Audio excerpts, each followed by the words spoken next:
Thank you, man. Thank you for sharing your time with me. You're very welcome. Thank you Yeah. for reaching out, and what a pleasure to meet you in a celebratory environment, and the idea that we were both celebrating what Be Nacional does in our communities.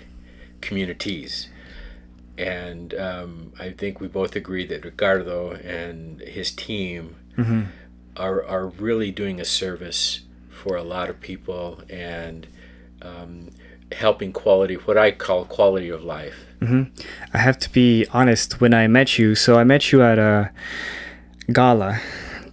That's what my friend called it, but my friend didn't want to go by herself. So she texted me and invited me. She asked me if I wanted to go, and I just said yes, and I ended up at the gala. So she was there because of her work, I believe, and I ended up there. And then somebody said, maybe it was Ricardo or somebody who was up at the podium, mentioned your name and mentioned the fact that you were a professor at Fresno State. And immediately I thought, oh my gosh, I'd love to have a conversation with him, and maybe he'd be willing to do a podcast episode with me. Okay. So that's how I ended up there. Yeah, so I think it was serendipity. Serendipity, good word. So I have known Ricardo for a number of years. We actually met, I'm not sure, I want to say probably a good 8 or 9 years ago. I met him outside with one of his video recording personnel, and he wanted to interview me, and I didn't know who he was.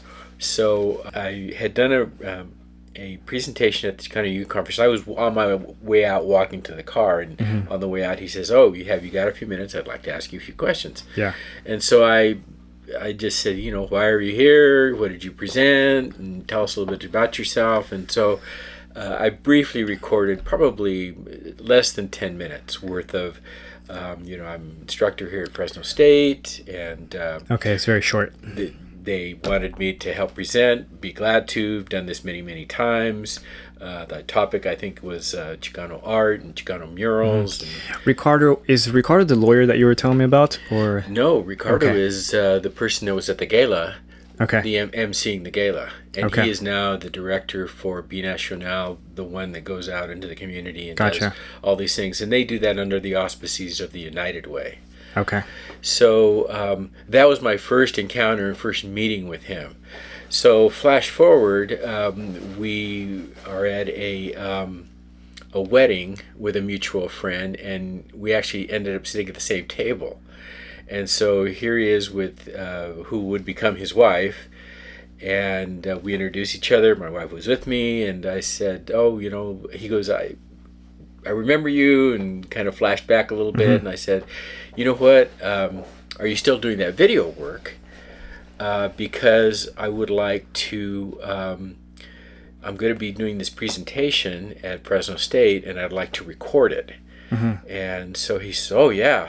In fact, if you want, I'll give you lessons on editing. I do that, and it costs this much and this many lessons and so forth." Yeah. So I proceeded to say, "Okay, yeah, let's make those arrangements." So I went through like an editing class, a video editing class with him, and then I said, "This is great. Will you help me and come record this event? It's going to be at the library." It was my Theo's my murals.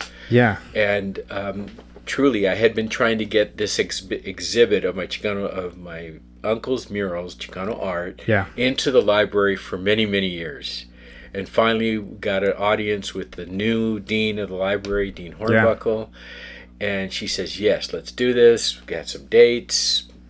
This happened in 2018. Yeah, so it was a presentation.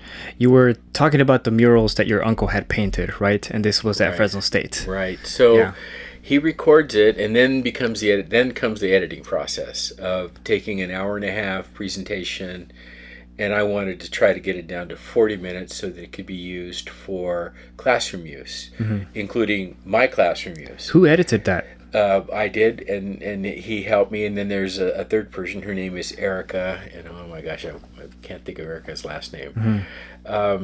I think you'd be way too busy to do editing, and you could just give it to a student or something. No, you can't, because you want, in between the editing, you wanted to be able to say, okay, I want to plug this piece of information in. I want to plug this piece of information in.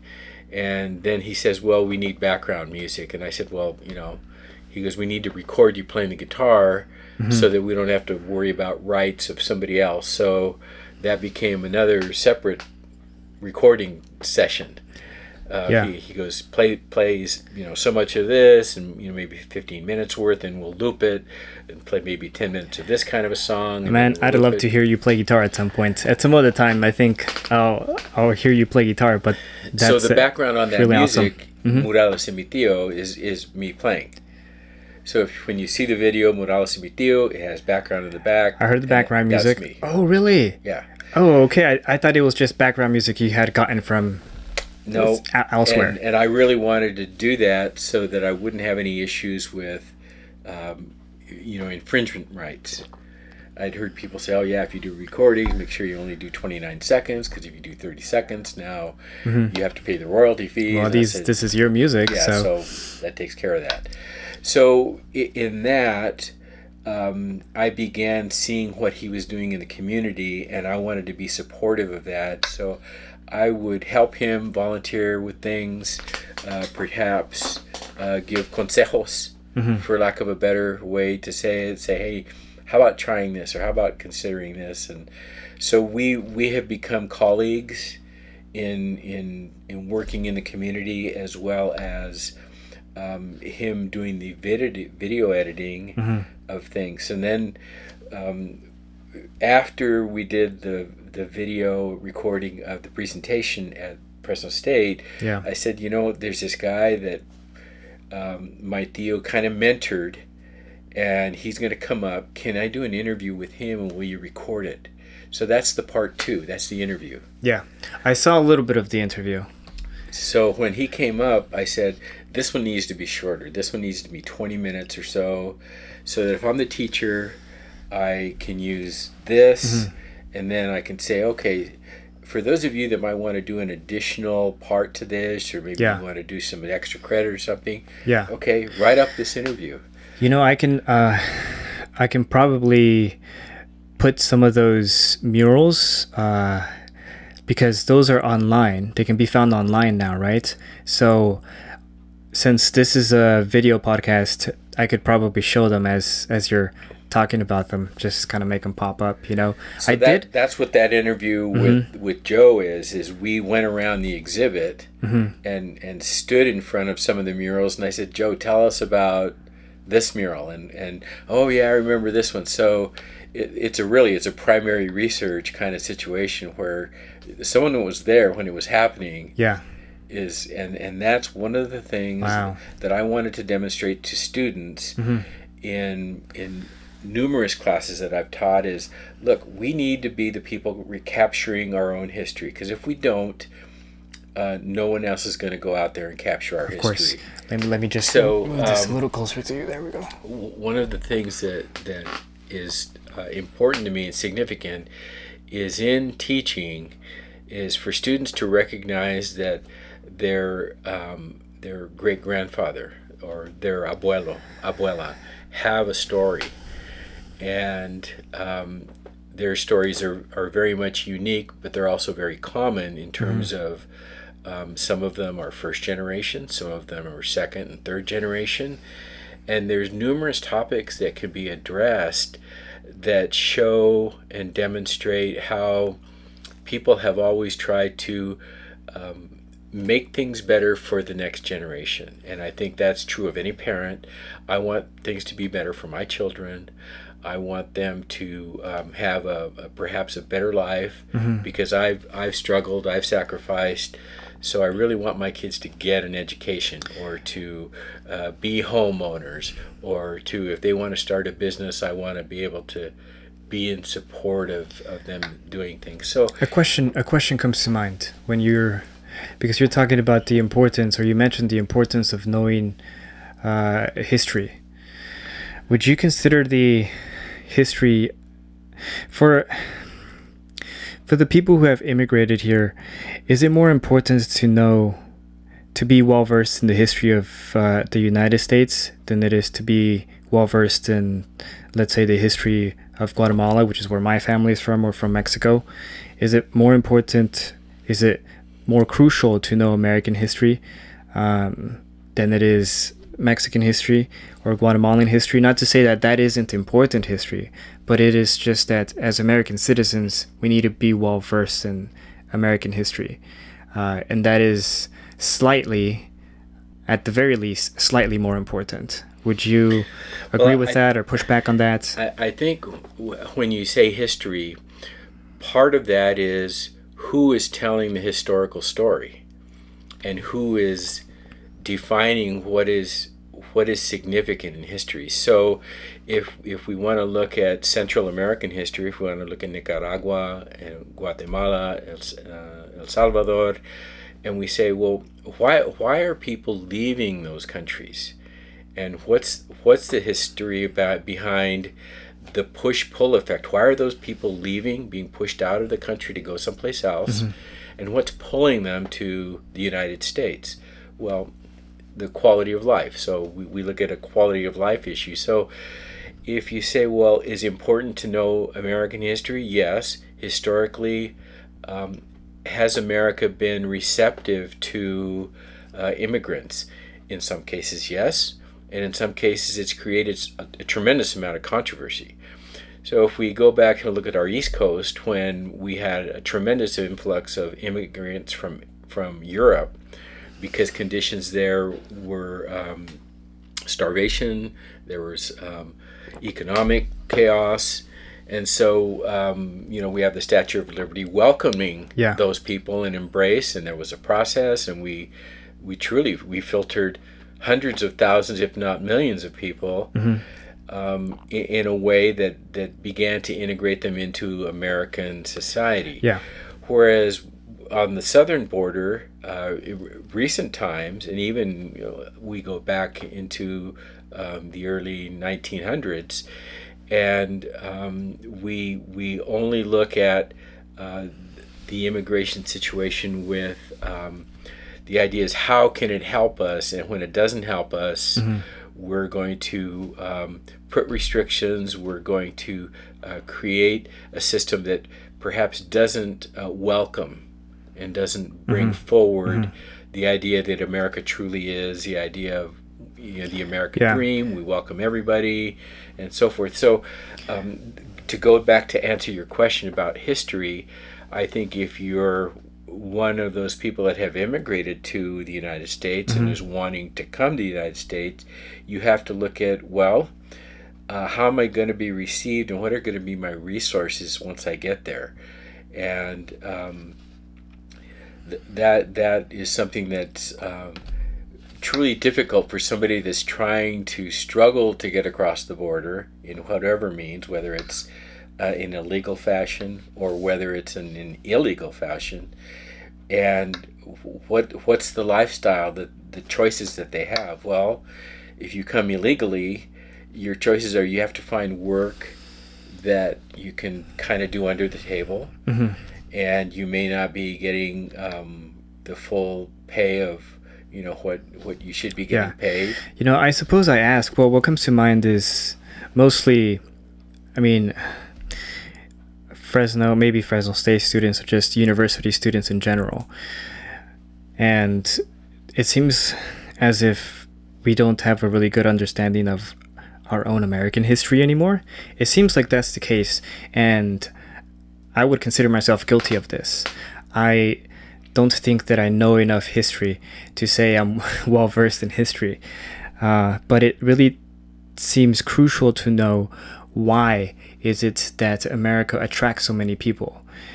And it's freedom, equality, the belief that all human beings are created equal in terms of rights, and that that those rights don't depend on race or bloodline or skin color.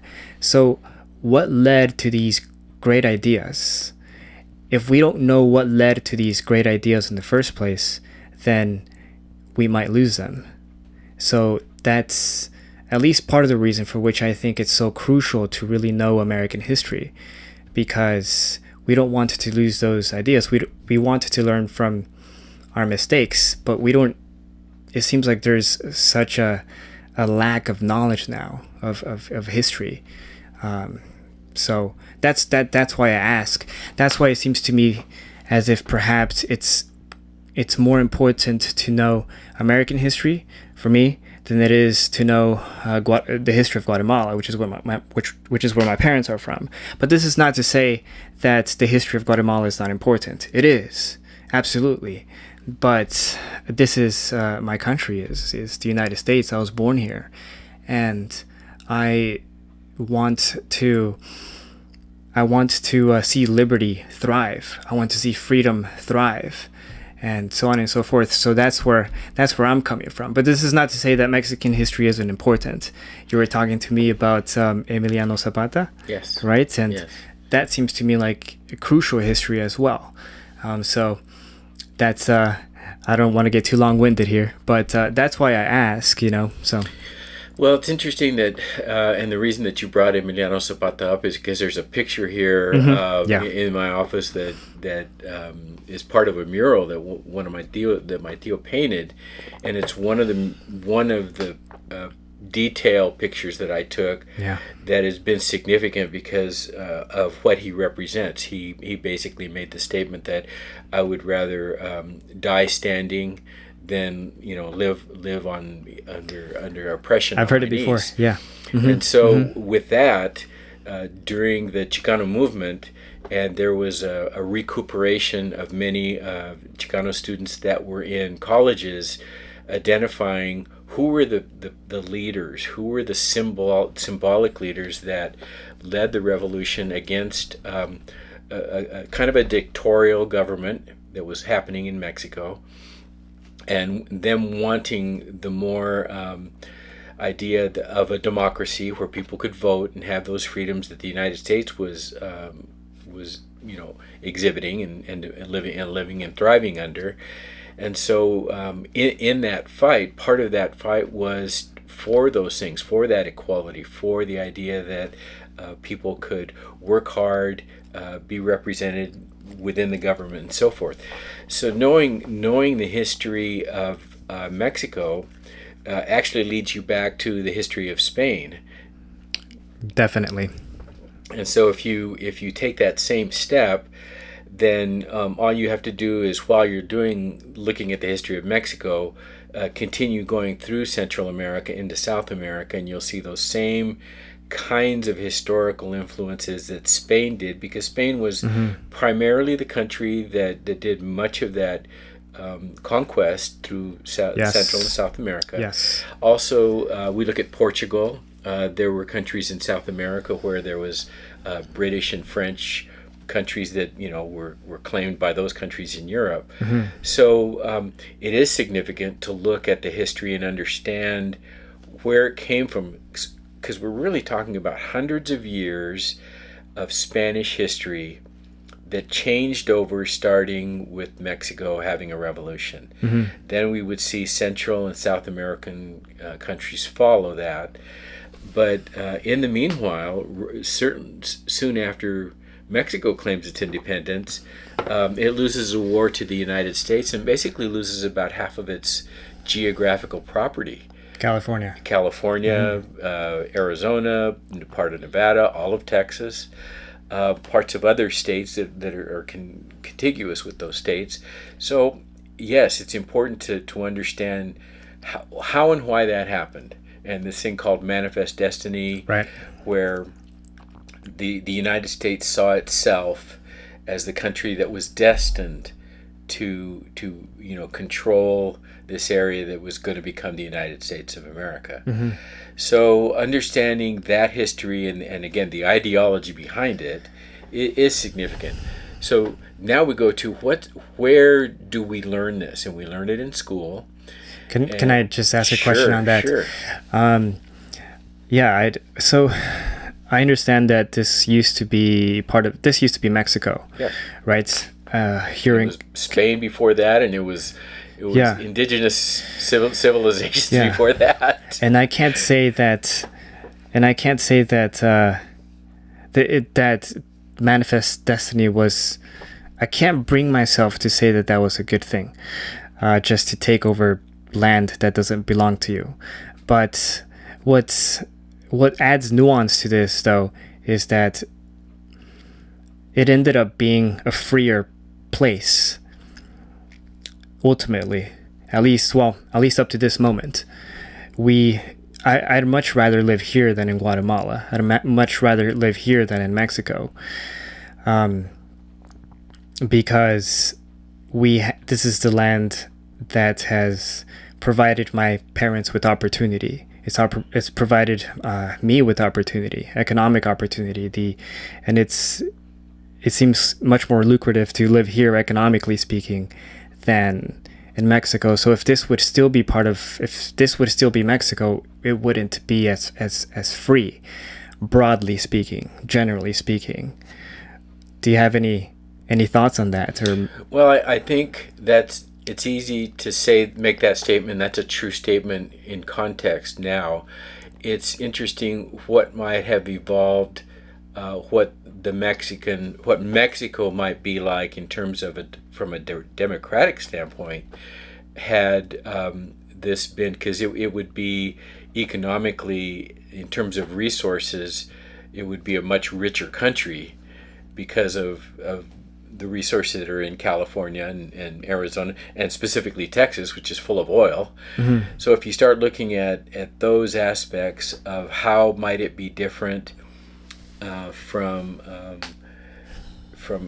being part of the United States, so that's a theoretical question that you could have probably and teach a course on. Mm-hmm. Certainly, looking at just that aspect of it. So from your experience, and you're talking about in a very positive story where your parents immigrated to the United States, mm-hmm. were able to matriculate into the society, and obviously you're here, you've acquired an education, you have a very good job, and you're now able to take another step and go into the social aspect and actually look at the history. And I think that's significant, and it's one of the reasons I'm thankful that you're doing this, because it's providing a platform for us to have a dialogue about why history is important, because absolutely. Included with history is culture and language and value systems. So understanding that history is important. So if we go to history books and we look at history books from the early 1900s and then progress, 1930s, 40s, 50s, they're much different than the history books of the early 2000s.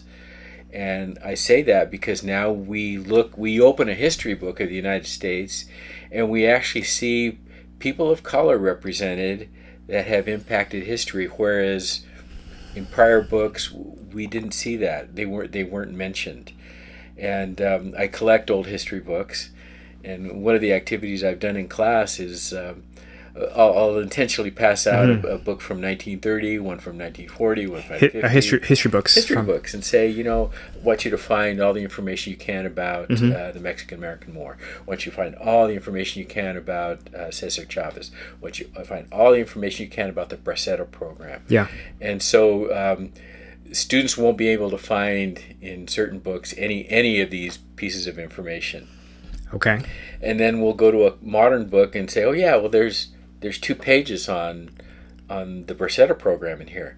Oh, and there's like 3 pages on not just Cesar Chavez, but Dolores Huerta and Larry Long about the United Farm Workers.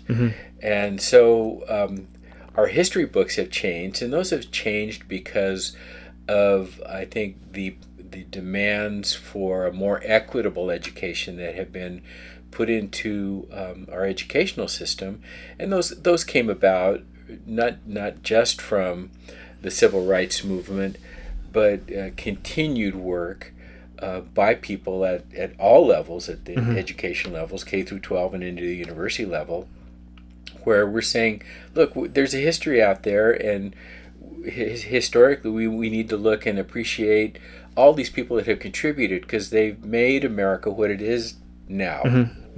So in that sense, learning our history now in 2022 is different than in 1954 or even the 1970s and 80s, when I was going through, elementary and high school education.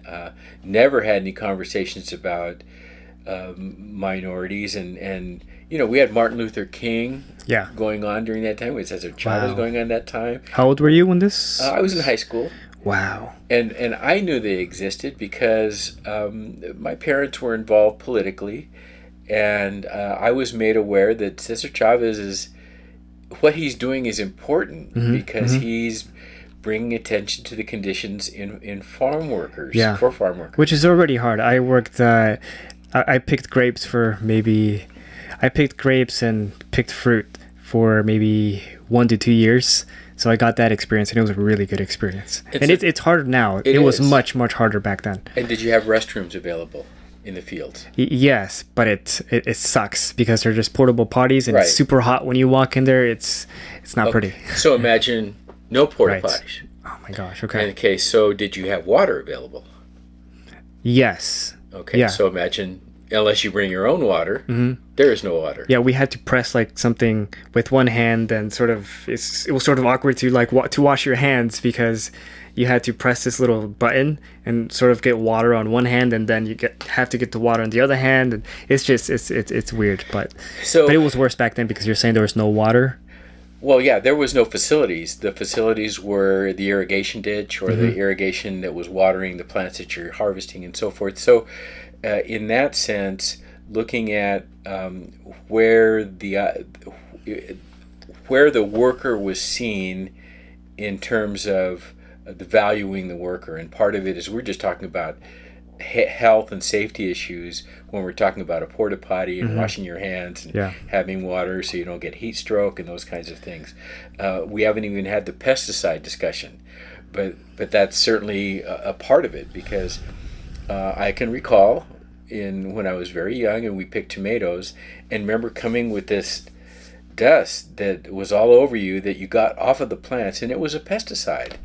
And the only way you really could wash it was you had to take a really, really ripe tomato and squash it on your hand, because the tomato had acid in it, and it would kind of clean your hands off. Wow. So that historically wasn't presented in terms of history books. So when we start looking at people's rights, civil rights, workers' rights, many of the issues that have evolved had to do with those labor conditions. And so you can go back and look at the silver mines, the copper mines in the Southwest and so forth, and this historically is worldwide. Look at the diamond mines in South America, look at the oil fields and so forth. So we have to realize that historically one of the reasons that there has been this movement for change had to do with the conditions within the labor or the labor area.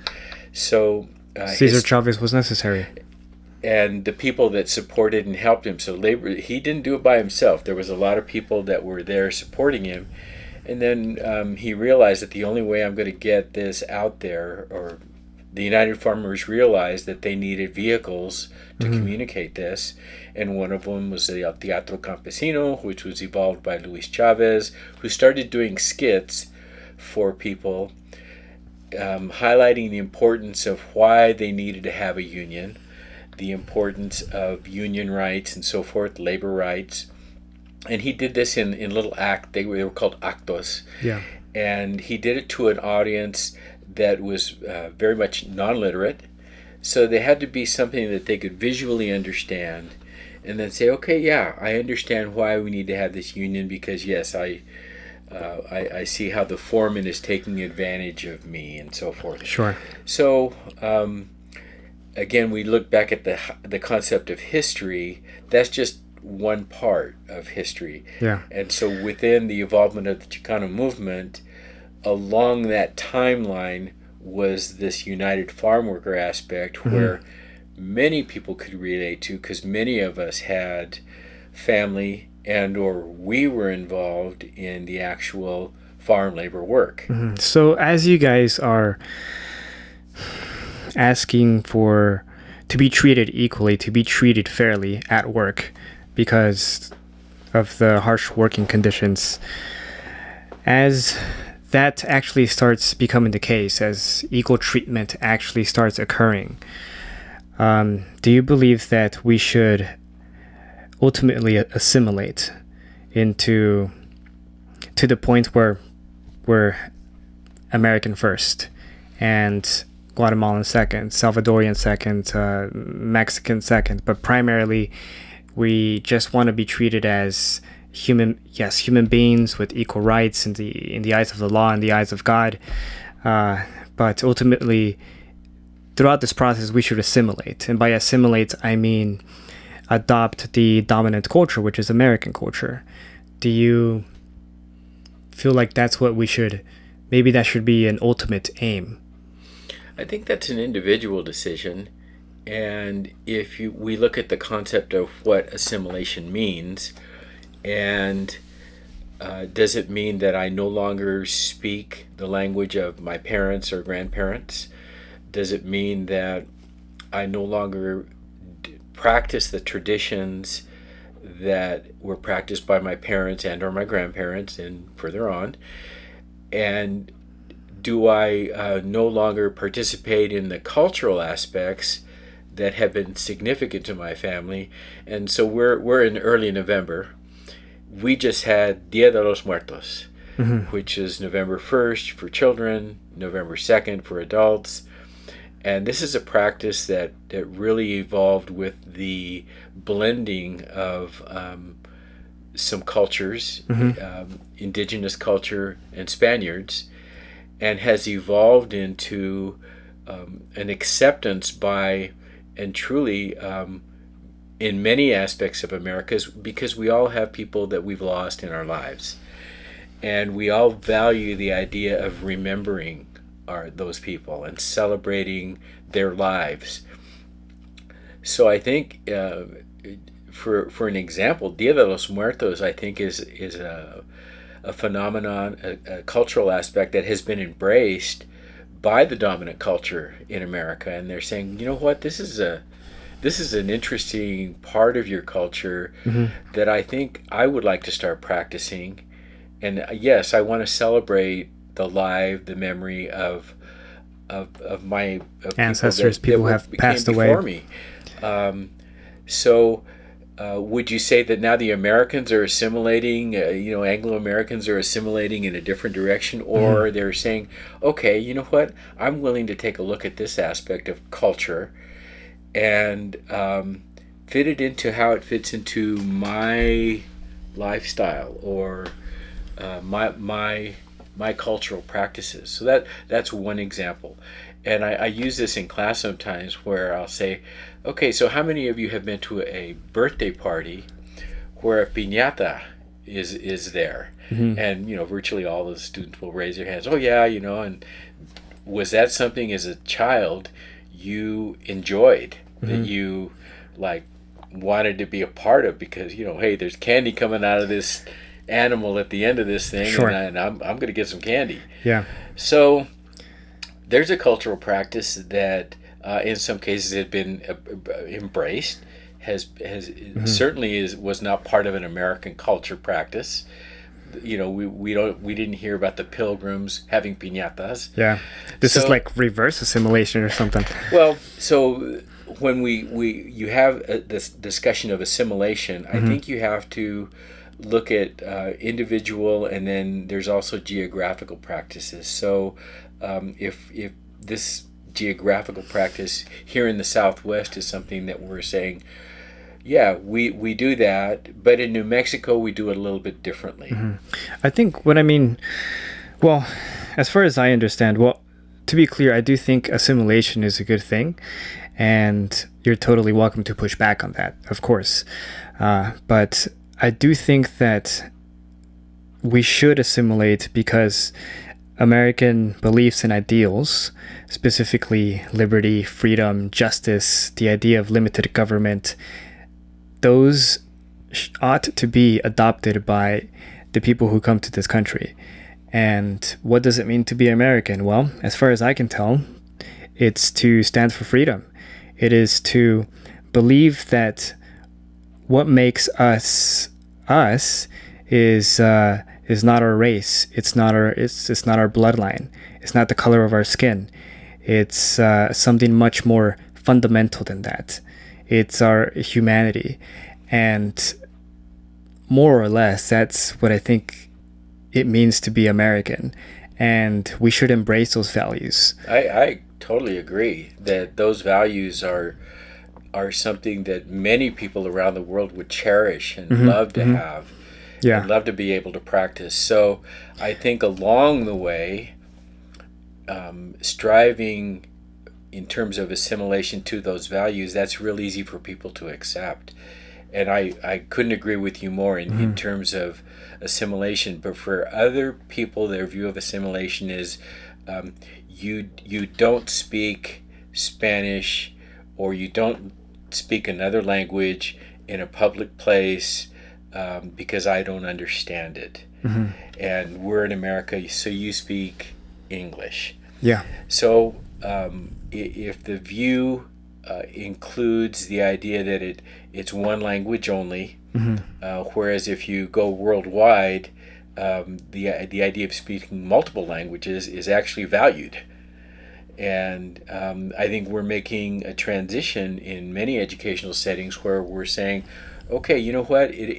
Yes, maybe we should look at reevaluating this language and start supporting it at the younger levels, because students can become more proficient in two languages. And how will that?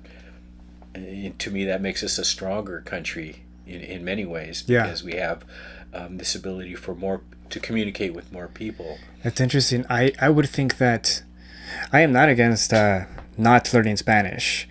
I think it's a good thing, but as far as I can tell, there should be a dominant language, and that language ought to be English, at least here in America. That way we have common ground.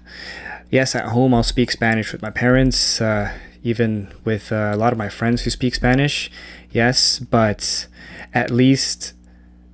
just generally, as a country, we should have a language in which we can all communicate with. Agree. And I would say we all do need to primarily learn English. That way we can relate to each other and communicate with each other. I think that's validated by the fact that our laws are in English. Courts are conducted in English for the most part, and so agreed that there needs to be one language. If you go to other countries, you will see the same. You travel to Greece, and guess what? Everything's done in Greece. However, you can go into the business world in Greece and find multiple languages to be able to articulate in a business standpoint. So I think if we look at the concept of, does assimilation mean I no longer speak the language of my parents or grandparents, or does it mean no, like you're practicing? When I'm with my parents, I speak Spanish, or when I'm with my grandparents, I speak Spanish. And yes, I have certain friends where we actually enjoy speaking Spanish in certain kinds of settings, because we're able to use bit different dialogue, different dialect, and it's just like in English when teenagers talk to each other, they talk in perhaps a different dialect because they're using words that somebody that's 60 or 70 years old doesn't understand. So yes, assimilation within the idea of taking on the language of the country is certainly significant. It's certainly important for having success in a lot of different ways, including education. Would you consider yourself American first? Oh, yeah, certainly. And I think what happens when our country gets threatened is the patriotism level is generated. You're saying, yes, I'm an American. And if we were to have what happened with 9/11, we realize, okay, we were attacked because another country was attacking not just New York, they were attacking America. And yes, I'm an American. So I think when we look at that aspect of what patriotism means, then yes, obviously, I'm an American. I was born here. My parents were born here. Yeah. And so do I follow the democratic policies? Yes, I was an elected official at one point. I used to be a school board member, so I had to register, go through the whole process of being vetted to, are you able to hold a, public office, and do your financial forms and all those kinds of things, and had to be in the process to be able to get elected to a school board, to have input on what was going to happen locally where my children were going to go to school. So yeah, I think that yes, I'm a good example of someone that is practicing the American principles and being involved, being engaged, and working within the system. Yeah, since I have you, there's this brings us to a related discussion, which is the salad bowl. I don't know if you remember the salad bowl theory versus the melting pot theory, or the idea of the melting pot. And the idea of the melting pot, as far as I know, and maybe you can edit my thinking, but it's the idea that people from different cultures, from different backgrounds, will come together, but they will assimilate into the dominant culture. We're just somewhat talking about that. The idea of the salad bowl theory, is that people from different cultures, different backgrounds will come together, but they won't assimilate into one dominant culture. They won't assimilate into the American culture. They'll retain, as far as my understanding goes, they'll retain their culture almost completely. And maybe this is a straw man. This is a straw man fallacy on my part. But as far as I understand the salad bowl theory, people will be walking around, but will in the same location, but they'll be atomized because there won't be anything to connect them there. Whereas with the salad bowl theory, there's Americanness. There's that common thread of liberty, of limited government, and so on and so forth. Yes, the melting pot. Yes. That's what I mean. So, I think that's again one of those individual views that people have and how they perceive themselves. So with what I mentioned earlier with the Dia de los Muertos and the piñata examples, those probably could be viewed as almost a combination of the salad bowl and the melting pot, because we've seen those kinds of activities embraced, certainly in a marketing aspect for Dia de los Muertos, by the general population. And so I think that while the theories do illustrate perhaps that they're uniquely different, that actually there's a crossing point, and I don't know if there's a cooking term or a term that a chef would say, oh yeah, here's a blessing between, or a crossing between the salad and the soup melting pot, or however you wanted to do that. So I think finding those ways where things work together. So many families celebrate Thanksgiving. Yeah. Well, Thanksgiving, if you truly look at it, is an indigenous population, interacting with a population that immigrated from Europe, and it has been evolved again into a marketing aspect, whereas we all have to have a turkey, we all have to have this big dinner and so forth and so on. Whereas I think culturally, there's people that have said, okay, we're going to celebrate the idea of having the dinner, but we may not include the turkey. We might have our cultural dish that we're going to substitute. Sure. Yeah. So again, here's your example of where the adjusting of assimilation, the idea of modifying it, and making it work so that, yes, let's celebrate this. The concept of one people helping another people is a good idea, and I certainly want to celebrate that. Yeah. But do I have to have the turkey, and do I have to have this? No, I can have. We can have tamales on. We can on have enchiladas, of course. I love that. Yeah, I love that you bring food into this, and I think that's a really good. It makes it easier to think about, because we can all agree that Thanksgiving, well, nowadays we can't agree that Thanksgiving is a good thing. So, but what comes to my mind is, okay, we have these core American principles that we can all agree on. We all agree that all human beings ought to be treated equally. We agree that we should be free to express ourselves, to express our beliefs, free speech. These are good things. Now I know that there's people they might not agree with the free speech, but just generally, there's these core American principles that we can all agree on, and then our cultures will sort of bring color to it, to those principles. We're not going to necessarily let go of our culture, but but we are going to retain those American principles. Those will be at the core of what unifies us. If anything, our backgrounds and our cultural backgrounds will just come in and bring color to those principles, but they're not going to change those principles, those American principles, if that makes sense. It does, and I think if we look at how that assimilation process interacts with what you're presenting is, can we find a way to support, adopt the idea that those core values of America, of democracy, freedom of speech, that what's on our Bill of Rights, and can we all agree to those things, and then practice those? And so along the way getting there, I think one of the things to be considered is how people have access to being able to get to that point.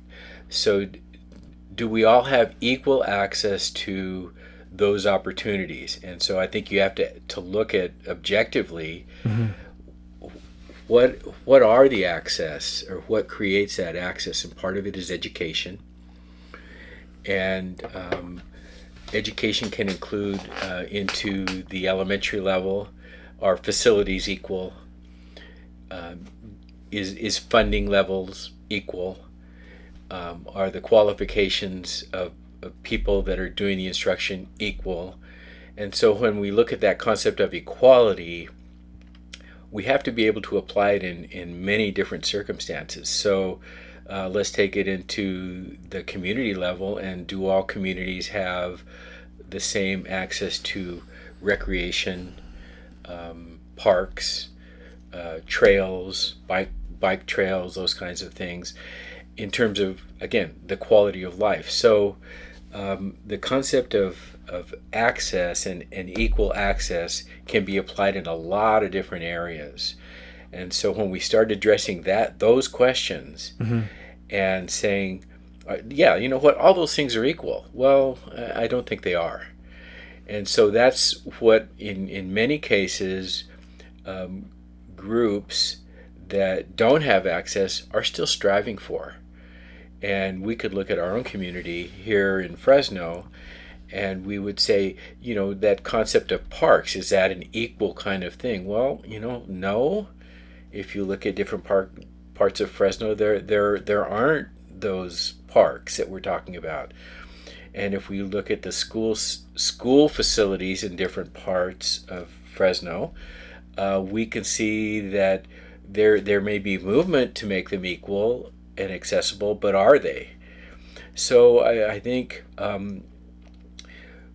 the idea that we should be and can and are working toward those is probably important. That's to me one of the most important things. And I know for me, with community activism, with community service, being on board of directors for organizations that are striving for the improvement of the community, those are all part of being and creating that access to equality I think we're talking about, and that we agree on.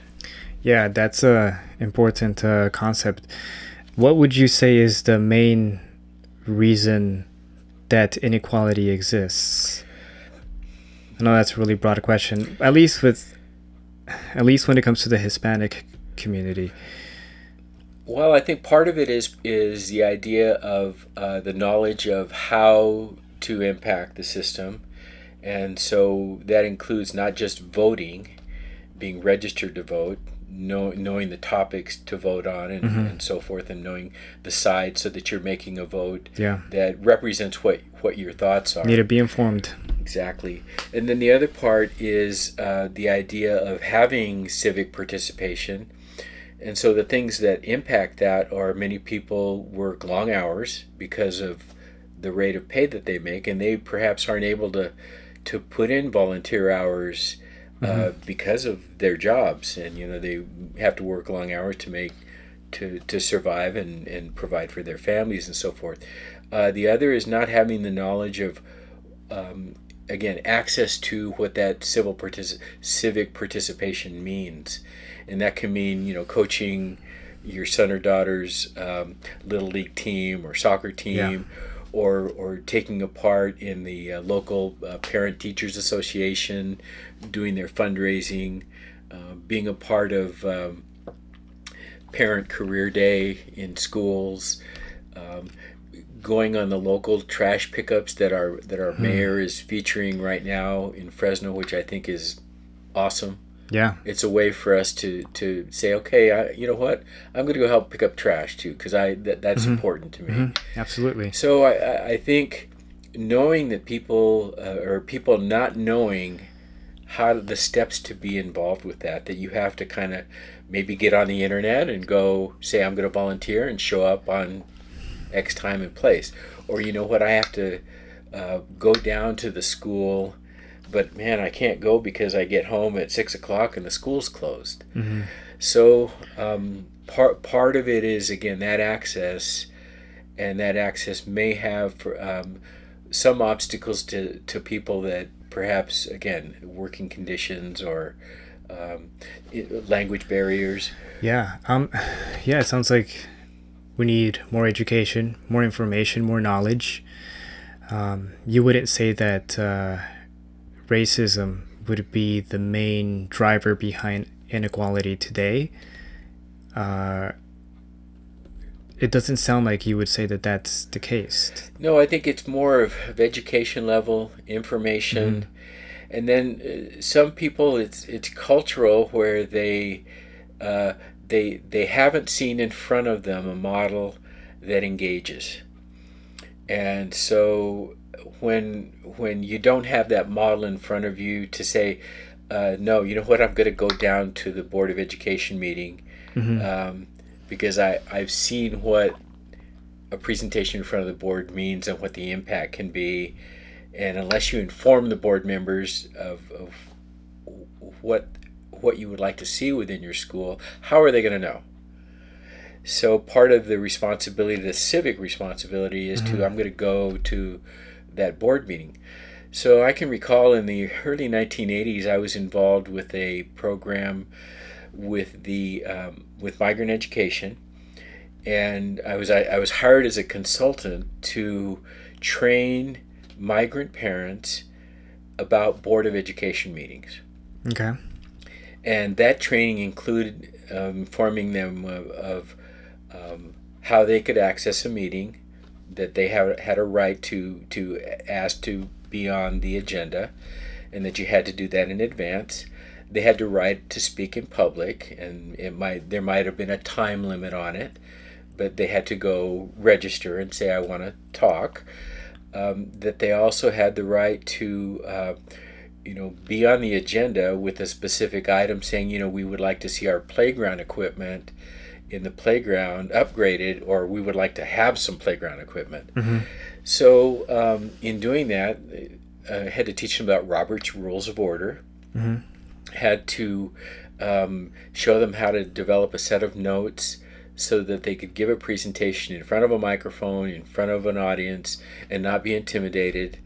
So that was interesting to me, because I was engaged with the local community here, Parlier, Yeah. and was assigned basically that district and said, here, go work with that community.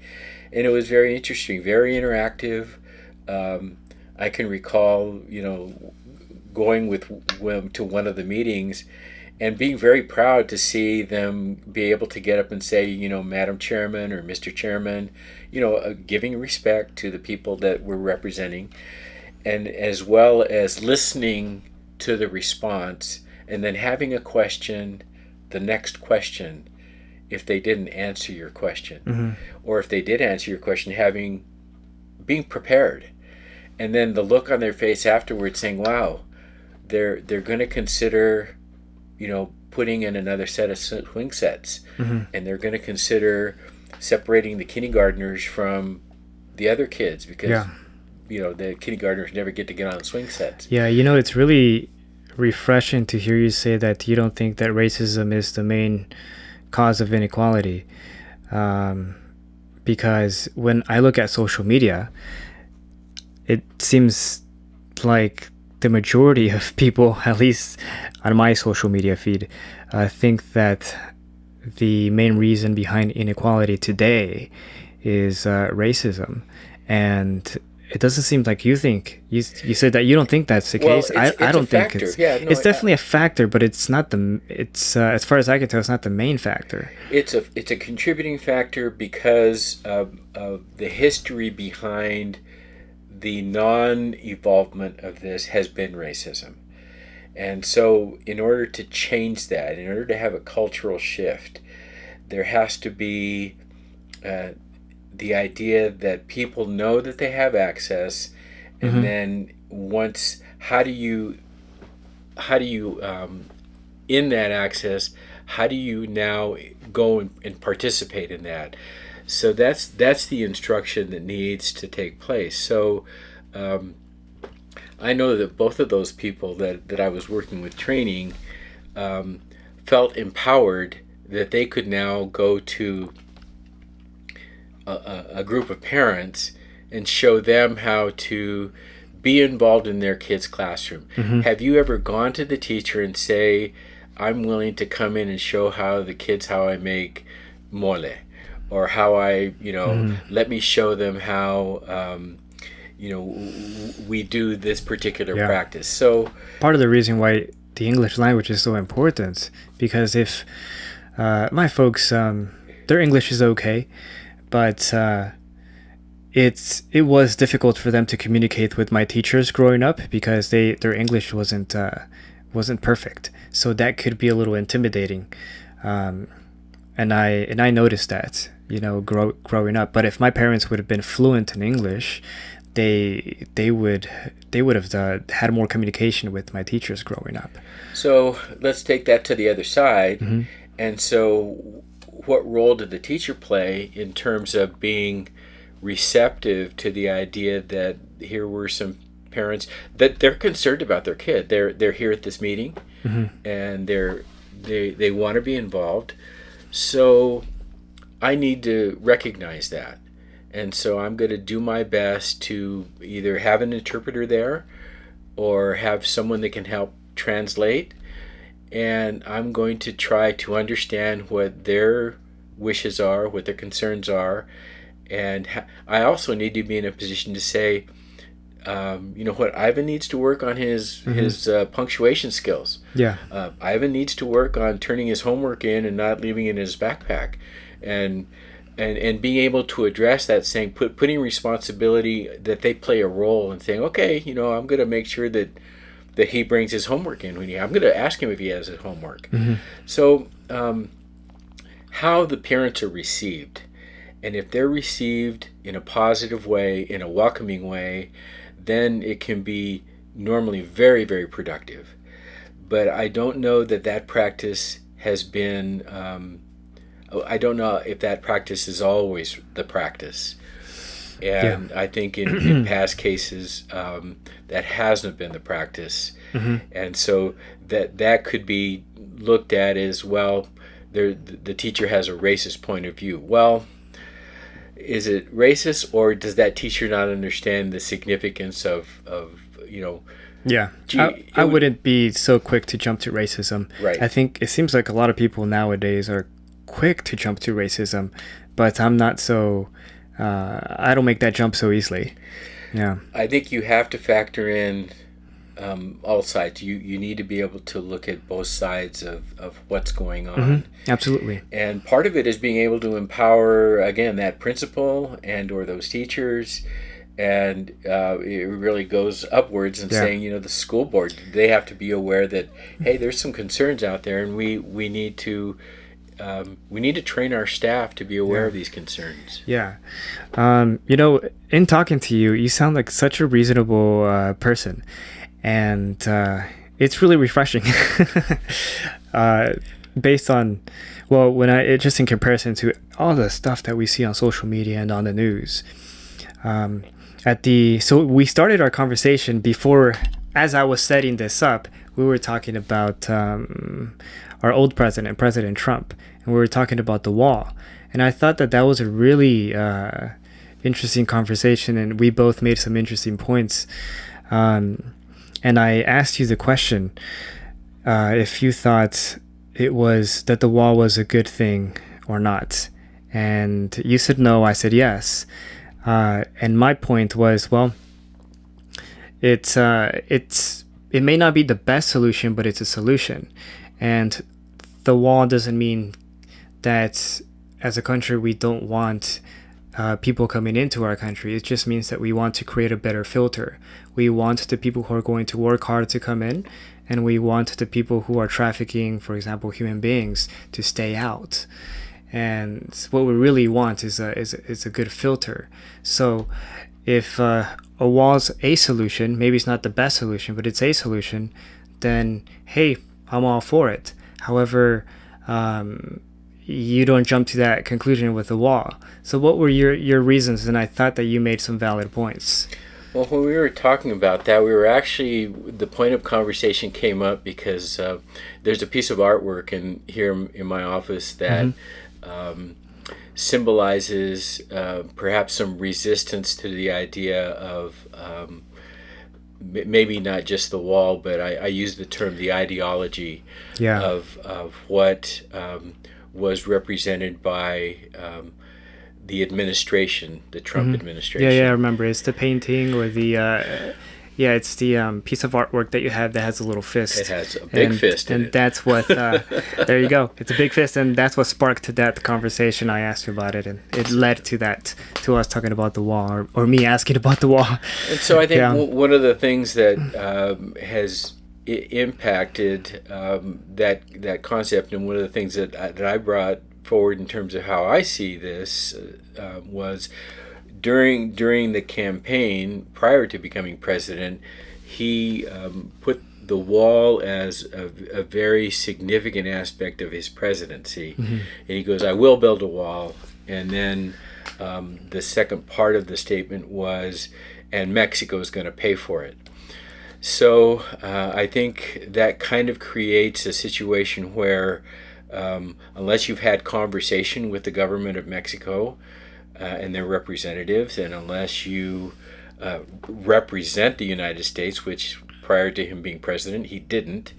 It's a wild thing to say. So that it created a position where, you're putting something out there, but you're saying this is actually going to solve what?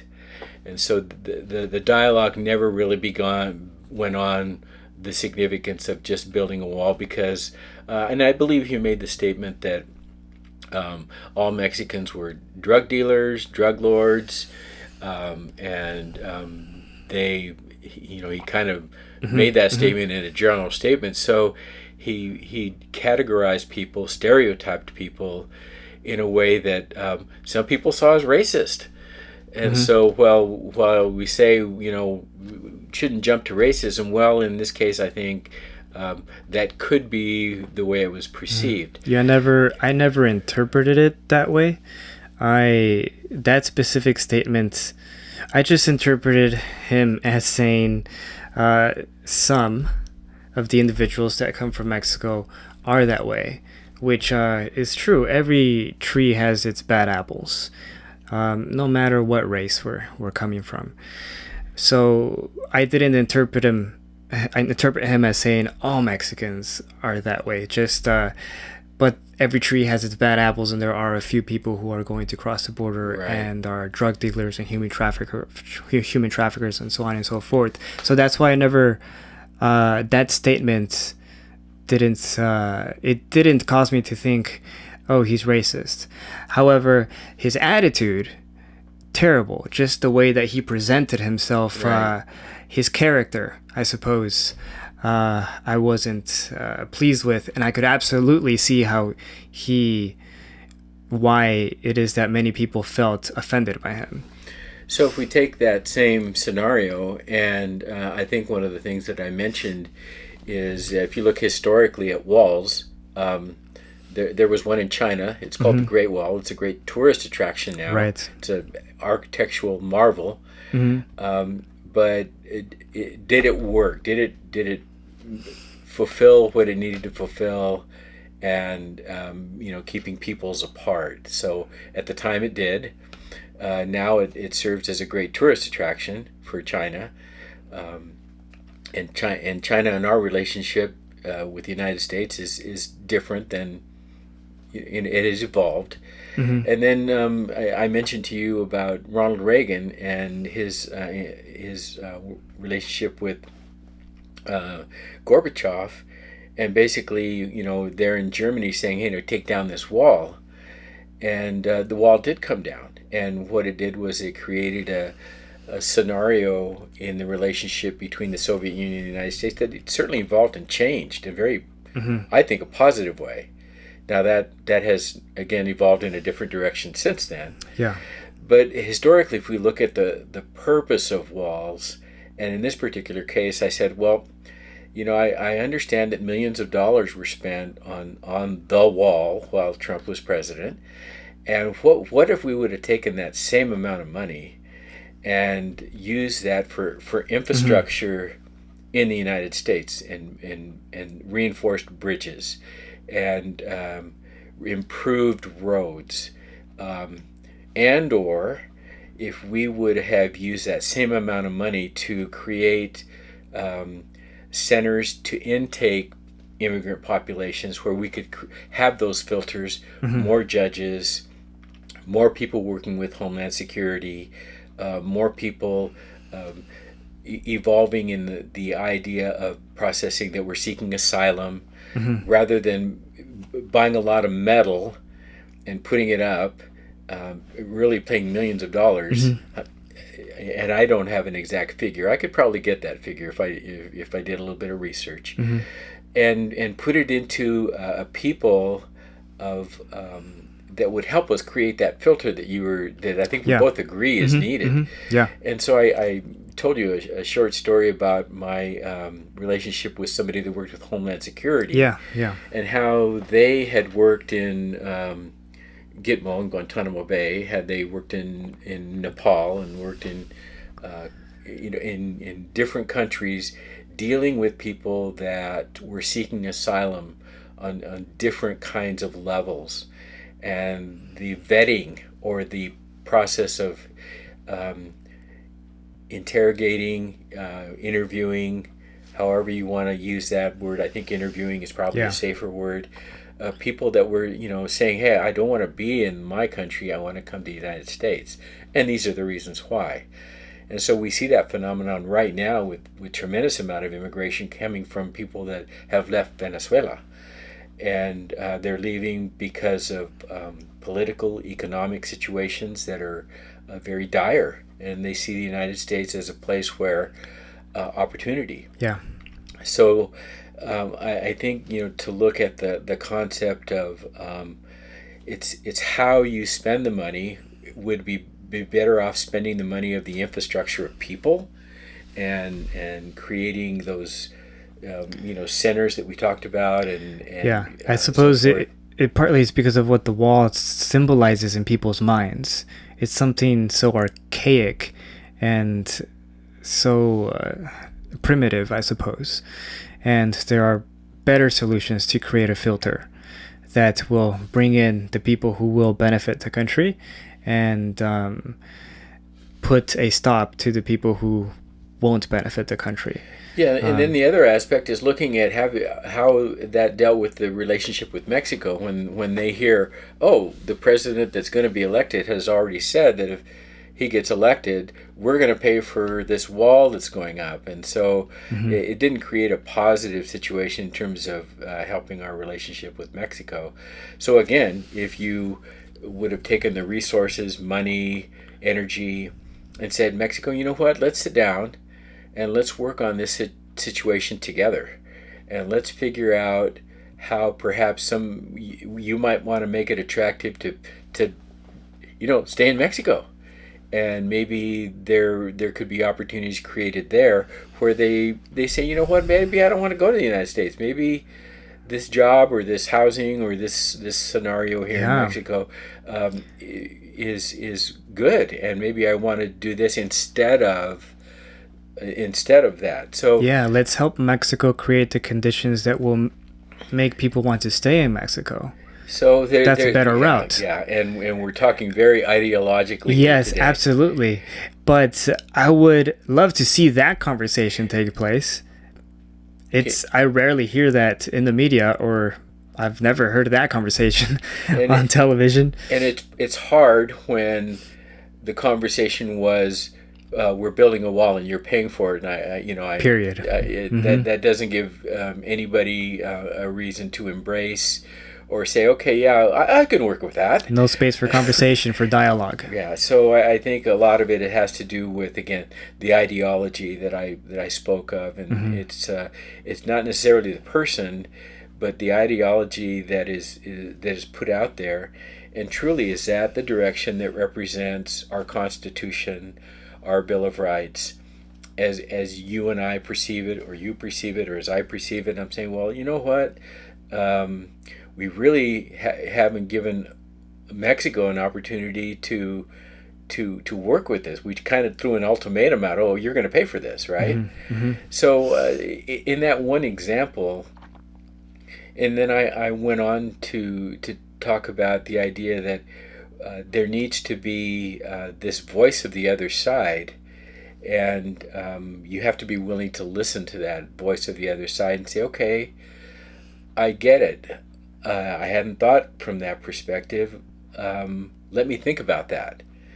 And after I think about it, let's come back with this conversation and say, let's talk about this. So, and I think that's how we have to look at our interaction here in the United States. And I was at a dinner last night, and we were talking about working with nonprofits in the community, and I made the point of we were getting toward the end of the meeting, and I said, well, regardless of what we decide to do, it's going to be part of the solution, and that's why I'm in. I'm willing to work with this group because I see us as contributing toward quality of life, to helping people understand that they're part of their community, and embracing the idea that we need to be able to empower people at all different levels. Yeah. So in our conversation when we first met,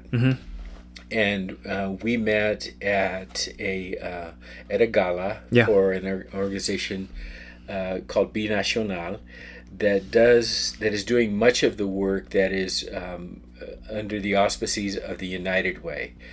And so they're going out into communities, and they did this during the pandemic, where they were helping to give information about vaccinating, about wearing masks, about having sanitizer. It's a can of worms. And so all those things related to just safe people's health and the safety related while they were working, because many of these field workers continued to work, right? So We need food. exactly, and so I was very much supportive of Ricardo Castorena and his team that are doing this, and have been engaged with being supportive in any way that I could, including going to some of their activities and being a volunteer. So I think more of us need to find that way to be a part of that, what I mentioned, be a part of the solution. Can I be Republican and join in that organization? Sure, it doesn't matter. The idea of helping people, I don't ever remember being asked what political party I was affiliated with, or what languages I spoke, and they said, "Oh, you want to volunteer? Yes. Be here at noon, and we're going to need you for about 4 hours." And okay, cool. We'll have lots of water for you to drink because it'll be hot. So I think again, if you start off with, well, wait a minute, are you Republican or Democrat? That's not the way you start off. You start off with this: how can I help? What can I do to help? And if I can't help, can I be supportive in another way? Yeah. I suppose for some reason in my mind, I just think when I was at the gala, I think I just assumed that most Hispanics are Democrats, and for some reason I assumed that. I'm not sure exactly why. Maybe because in high school growing up, that was my impression, and Reedley College and Fresno State, just hanging out with other Hispanics, I think that's the impression I got. So I just jumped to that conclusion. If someone else is Hispanic and they're part of this Hispanic organization, I assume Democrats, and perhaps that's a flaw. I shouldn't just jump to assumptions like that. Well, I think, again, if you look historically, you've seen that the Mexican American, Chicano population, Latino population has been one that has embraced the Democratic side or Democratic Party. Perhaps I'm not so crazy. So the other aspect to look at is there have been organizations, and there's some that are still in existence, the League of United Latin American Citizens, LULAC, that embraced the concept of assimilation. You will speak English. You will, be a part of your community and embrace those American ideals that you brought forward. Yeah. And so in many ways, many people that were in LULAC saw the Republican Party as representing those thoughts, perhaps more than the Democratic Party. This is the first time I think I've heard of LULAC. LULAC. Still in existence today? Still in existence today. And so there's chapters around the United States. And so their viewpoint was that we do need to assimilate. And their viewpoint was also, at our meetings, we won't speak Spanish, we only speak English. So for some people that has worked, continues to work, where the others have said, okay, maybe there's something different that we can do to be involved. And so we saw another organization called the Mexican American Political Association, MAPA, evolve. And they also said, yeah, you know what, we're going to work within the system.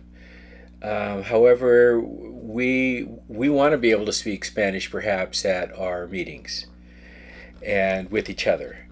So there was different priorities, different views of assimilation, and I'm sure that at some LULAC meetings, I'm sure Spanish was spoken. However, the involvement of these groups did evolve because people saw things differently, yet they still wanted to have this civic engagement. Yeah. And then that led to other organizations. There was an organization called the GI Forum, the American GI Forum, that was came out of San Jose. It was evolved by a doctor who basically said, You know what? Once you serve in the war, you have certain kinds of rights. You have you can get housing funding through the GI Bill. You can get education, paid for with the GI Bill. Not just your education, but your kids. Mm-hmm. And so that became an organization that began to inform veterans of their rights. And again, it still exists today. They still have fundraising and give scholarships and do activities that support veterans that are predominantly of Mexican American heritage. So the evolvement of these different groups evolved because people wanted to be part of America. They wanted to assimilate within their structures. Mm-hmm. And so we saw LULAC as a community involvement, political, MAPA definitely political, but also community involvement, GI Forum looking for rights, but looking out for veterans. And then that would evolve into education with the Association of Mexican American Educators, bilingual education, California Association of Bilingual Education. So we have seen the phenomenon of nonprofits working into specific areas, including the idea of assimilation, but with perhaps their priority of, okay, we're going to assimilate, however, we really want our kids to be bilingual. Sure. And yes, we're going to assimilate, however, we would like our kids to be taught by teachers that are of Mexican American background or have someone on the campus that represents their ethnicity so that they can go into the classroom and see, my teacher is Mr. Rios. I don't know how I feel about that. So I just want, God willing, if I do have kids one day, I just want them to have teachers that are capable, that know their stuff, and period. I don't want to think I want them to be brown, I want them to be black, or want them to be white. No, I just want them to have a good teacher. I think there's a lot of people that agree with that. The idea that they didn't exist for much of earlier education was one of the reasons. And again, it's the access. Who had the access to education, who had the college preparatory things that you needed to do to get into universities and colleges. Which schools had the AP courses and so forth. And so there's a lot of factors. So do you have to have a person of color teaching you? I think we would all agree no. Do you want a qualified teacher? I think we'd all agree yes. Yeah. So again, it's a perception of how we view things. Yeah. And the idea that wouldn't it be great if there was the opportunity for a diverse number of people to become educators, which didn't exist previously, and there were too many obstacles to overcome. So that's why there were so few early in the educations of the 1940s and 50s.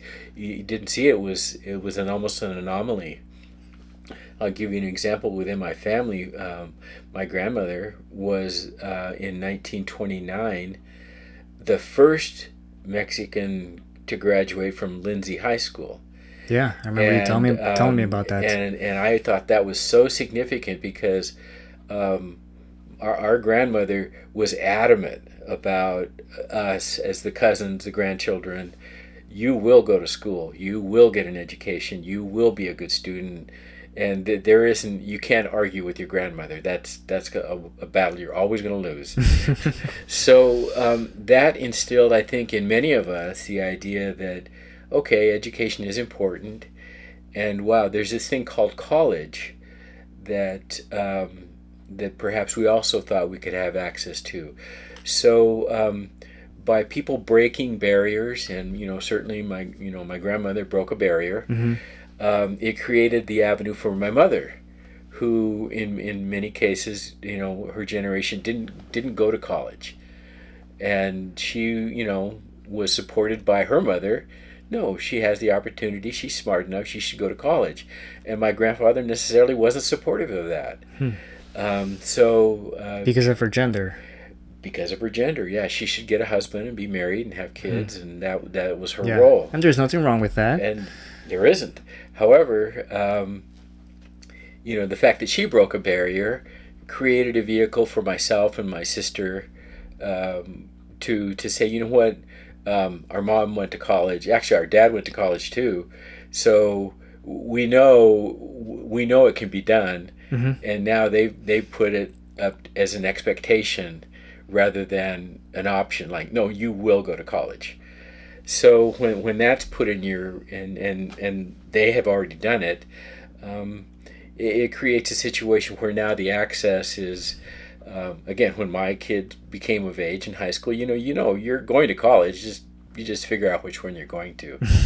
So and then that's now become generational, where we're looking at our grandchildren and are you guys maybe changing that, I suppose that a little bit, because now we can study online. Now, for example, software engineers, you can become a software engineer without going to college. Now you can take courses online and you can get a certificate, and then you just have to prove to, let's say, I don't know, Google, that you can do software engineering. If you want to do, let's say, marketing, you can take online courses, and you don't necessarily have to go to college now. So are you guys sort of maybe thinking that it's not so important to go to college? Well, I would say that whatever works for individuals. There are some people that need people, and that perhaps need the classroom environment, need the structure of going through an educational setting, whereas other people learning processes are differently. They have different ways that they learn. Then I'm supportive of that. I just think that, again, does everybody have this kind of access? And if the access thing is equal, or in that realm of equality, then I don't think, yes, do you have to go to the physical 4 years of college? The answer is clearly no. And we've seen, people that have become experts in the technology, Bill Gates and Steve Jobs, and, did they graduate from college? No, they didn't. They dropped out. Yeah, they dropped out. Why? Because they figured out what they wanted to do, and they were very focused. Brilliant minds, obviously. Very they are intelligent. exceptions. So do those people exist? Yeah, they're out there. They're certainly out there in many forms, musicians, artists. And Well, Phillip, it has been a pleasure to talk to you. Thank you. It's been a good experience. Thank you. Yeah, of course. I hope we can do this again at some point. Certainly. Maybe a few weeks, a few months. And professor at Fresno State, right? Part-time, full-time? Actually, the term professor is normally applied to people that have a PhD. Okay. I do not. I have a master's degree, but however, I've been teaching Chicano Studies, and don't gasp, since 1977. And so it's been a little while. You told me not to gasp, so I didn't. But if you wouldn't have told me that, I think I would have totally gasped. And so what I'm doing now in teaching Chicano artistic expression, to me, is a labor of love. I absolutely enjoy it. I get to teach about Chicano murals. I get to teach about Chicano influences in music and rock and roll. I teach about Los Lobos. I teach about Lalo Alcaraz and Latino cartoonist. Fun stuff to teach. And it's so, people say, oh, you're still working? No, but I'm still teaching, and I absolutely enjoy it. So I'm fortunate. Hopefully, maybe in a future podcast, we could center on some of those topics that I do in the class, because I can talk about them very easily and provide lots of kinds of examples. So I was looking at those murals, and questions did come to my mind as I was looking at those murals, as the questions came into my mind as I was looking at the artwork that you have here. And yeah, we'll have to leave this for another episode, but I remember seeing a picture of, I think, an Aztec man with I forgot, he had symbols on him or something like that. And I had questions there. That's a can of worms, because I'm thinking, well, for me, so I come from Guatemala, so I'm part Mayan, I suppose. There you go, you are. You're Mayan, and when I think about the Mayans, I think those people were sacrificing human beings. I don't know how much I admire those people, if at all. But I should learn about them. They are an important part of history. They they shouldn't be forgotten. Right.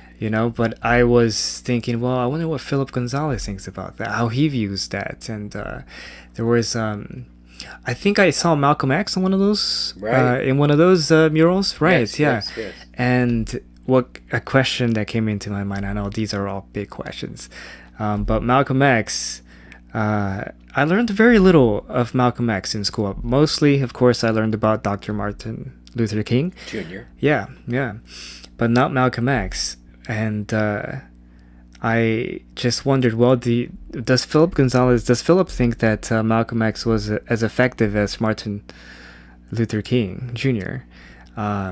Did one have a better methodology than the other? I would think Dr. King takes he takes the win. Absolutely, but there's Malcolm X in that mural, and I wonder what his thoughts are on that. And Right. I had questions like that as I was looking at the murals, and I could go on and on. But and I'm sure that you can go on and on too. And those are good questions because, again, that's part of history, and that's American history that is blended in with Mexican history Yeah. that has become part of and evolved to be part of Chicano history. And I know when I bring that mural up in class, and I'll say, why is Malcolm X on a Chicano mural? Somebody want to go there and talk about that? Mm-hmm. And so it creates really good conversation with them, having to learn about who Malcolm X is, what he represented, what was his methodology, and how he evolved through America. Because if you have ever read the autobiography of Malcolm X, very enlightening in terms of American history. Really. So I certainly would welcome that. I'm thankful that we have this opportunity because it really forces someone to be able to have a dialogue that hopefully people will be receptive to, in terms of saying, okay, yeah, you know what, I had never thought about that part or that side or that perception of ideology, because we're unique in this country. We're kind of lucky that we're able to express ourselves. Yeah, absolutely. And to be able to have opportunities to put this out in a form of media. And this is the first time I've done a podcast, and it's interesting because So cool. A friend of mine in Southern California has invited me to do that down in Riverside. So I'm looking forward to now having had this experience. Yeah, you have a little taste for it I have now. a little taste for it, so I'm looking forward to working with a guy called the Beto Man at UC Riverside. So I'm excited. He's been friends for many years, and so yeah. Awesome. So good day today. Thank you. And how about a to be continued? And if maybe we can point the camera in a different direction next time. Absolutely.